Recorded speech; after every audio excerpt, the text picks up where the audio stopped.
We are at the epicenter of a media storm, a case whose gravity lies not only in its legal accusations, but also in the fall of an icon, a cultural symbol. Yes, I'm talking about the trial of Sean Diddy Combs. Today is the second day of cross-examination, and the central figure, none other than Cassie Ventura, former lover, and now, key witness for the prosecution. 6 years. That's how long Cassie Ventura and Sean Diddy Combs hadn't seen each other. 6 years, since 2018. And then today, in a courtroom in Lower Manhattan, they faced each other. Our Ava Pilgrim was there, and from her description, the moment Cassie walked in, Diddy seemed to look at her. But Cassie, she apparently didn't even glance at the former music mogul. A moment when the entire courtroom seemed to hold its breath, an invisible tension enveloping the space. This isn't just a confrontation between plaintiff and defendant. This is a confrontation of past and present, of love and trauma, of power and the naked truth. Let's rewind a bit to better understand the context of this complex story. Sean Diddy Combs, a name that needs little introduction.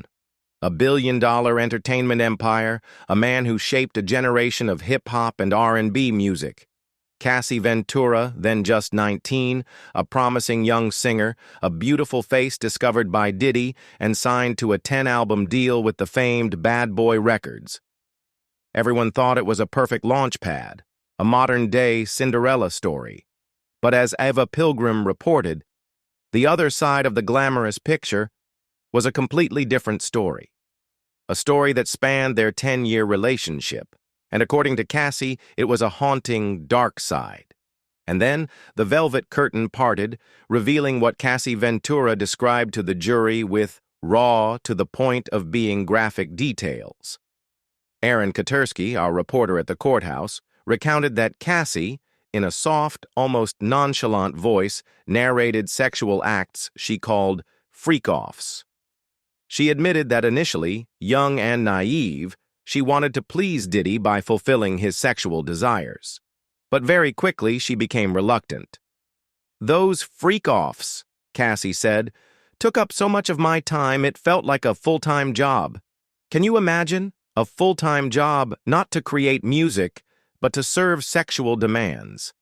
Cassie testified that when she didn't comply, Combs became violent and abusive, at times beating and stomping on her head. Cassie's testimony didn't stop there. She described being passed around and treated like an object by other men. Men she had no desire to have sex with, all at Sean Combs' whim. He even wanted to install recording equipment to film these parties. "It made me feel like I was going crazy," Cassie said. "It was humiliating and disgusting." Notably, Ava Pilgrim emphasized that Cassie was only 19 when she met Diddy, who was nearly 2 decades her senior, an age and power imbalance that cannot be ignored. Cassie said she had very little sexual experience before meeting Diddy, and this relationship, in her words, stifled her music career. Instead of 10 albums as per the contract, she only released 1, because, as she said, the freak-offs took up too much time. The control didn't end there. Cassie felt her life, her career, everything depended on Sean Combs, on keeping him happy. Otherwise, she feared something might happen. An interesting detail pointed out by Aaron Katursky. Cassie spoke a lot about not wanting Diddy to break up with her. Was it out of fear of violence or fear of losing the lavish lifestyle she had? This remains somewhat unclear. And then, the climax of today. Cassie brought the jury to a moment they had previously seen on video. The incident at a Los Angeles hotel in March 2016. The viral video shows Diddy assaulting Cassie in a hallway. The jury rewatched the video this time with live narration from Cassie. "That's me," she pointed to herself on the screen. She told the jury it was the first and only time she tried to escape a freak-off before Sean Combs declared it over. She was beaten, had a black eye, and when she tried to leave, as the video showed, Diddy dragged her back. This testimony, ladies and gentlemen, is not just the account of a victim. It is a crucial piece in the larger picture the prosecution is trying to paint, a criminal enterprise headed by Diddy, using power and fame to abuse, intimidate, and coerce women into days-long drug-fueled sex parties. Diddy, of course, vehemently denies all allegations. If convicted, he could face life in prison, a prospect completely contrary to the lavish life he is known for. To better understand the legal implications, let's hear analyses from experts. Aaron Katursky, reporter at the courthouse. Aaron reports that the atmosphere in the courtroom was very heavy. Cassie, despite recounting horrific details, maintained a soft voice. Her gaze occasionally drifted towards her husband, Alex Fine, who was there to support her. But she seemingly did not look directly at Diddy.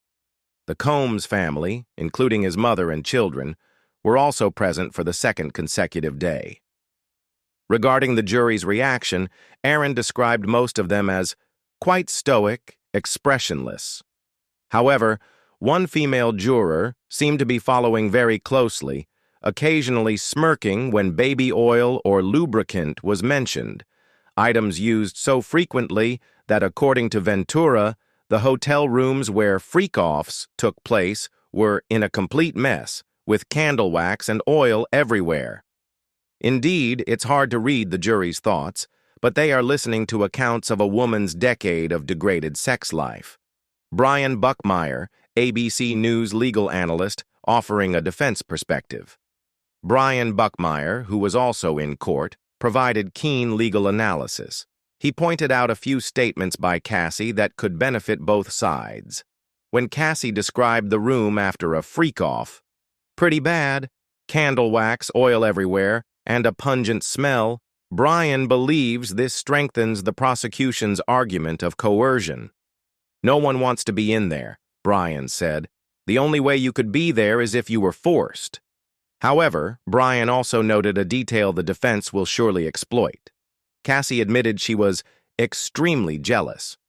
We recall Tenny Sahakian's words that this case revolves around love, infidelity, jealousy, and money. Therefore, Cassie's jealousy, and possibly her initiating or participating in arguments, will be a point the defense will latch onto.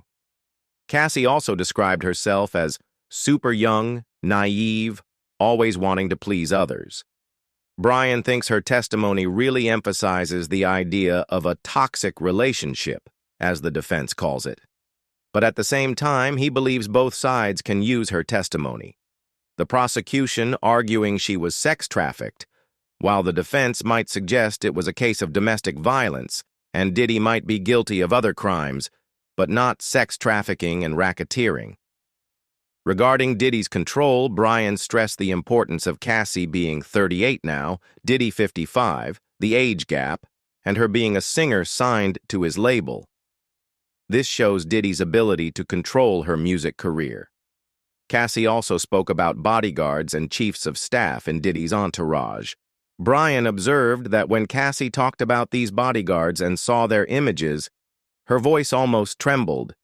You could feel the fear as she recounted how, if she didn't pick up the phone immediately, someone would come find her. This, according to Brian, really underscores the idea of a criminal enterprise.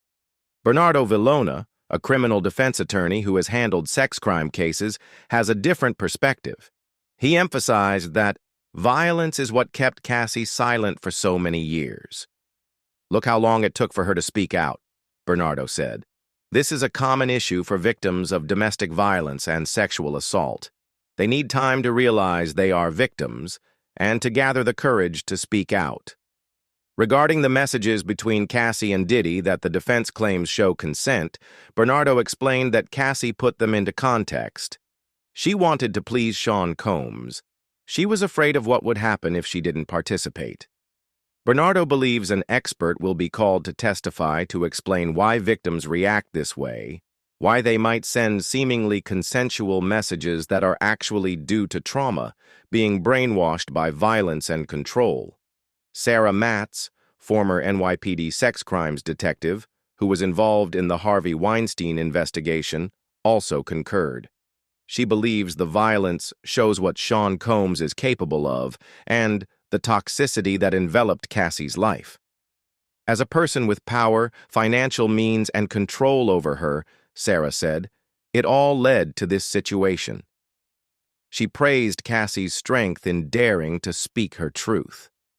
Regarding Cassie waiting many years to file a civil suit in 2023, Sarah explained that every victim reacts to trauma differently. It could be fear, she said. He had complete financial control over her. Then there's reputation, society, the psychological, emotional aspects. Before Cassie, another witness had taken the stand, a male escort. This person testified to seeing Combs assault Cassie. Brian Buckmeyer commented that the defense attorney, Xavier Donaldson, seemed to still be pursuing a strategy of attacking witness credibility and the issue of consent. This male escort, Daniel Phillip, admitted to having feelings for Cassie, and the defense tried to harp on the jealousy factor.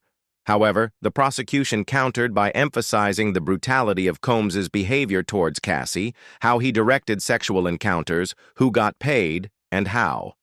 The trial is ongoing, and tomorrow we will continue to hear Cassie Ventura's testimony. But what transpired today truly paints a disturbing picture. From a promising young R&B star, whom Kelly Carter described as so ripe to shine around the same time as Kiara and Rihanna. Component placement. Cassie seems to have been submerged in a relationship she described as full of control and abuse. Kelly Carter recalled that Cassie signed a 10-album deal but only released one. We kept waiting for more music, Kelly said, but then nothing. Instead, we saw her on red carpets, and it was 6 years after her debut album before she had a collaboration with Nicki Minaj. We kept hearing Sean say she was constantly in the studio, but no new music, certainly no new album. Now, Cassie is pregnant with her third child with her husband, Alex Fine. Her life, according to Kelly Carter, is much quieter, sweeter. Her husband frequently praises her on social media, a stark contrast to what she endured. We want to hear your opinions. What do you think about this shocking testimony? Are the prosecution's and defense's strategies truly effective? And will the image of a strong Cassie, daring to confront her past, be enough to change the course of one of the most watched cases in the global entertainment world? Share your thoughts in the comments below. Don't forget to subscribe to the channel and turn on notifications so you don't miss the next updates on the Sean Diddy Combs trial. We will continue to follow closely and bring you the most insightful analysis. Thank you for watching. Goodbye, and see you again.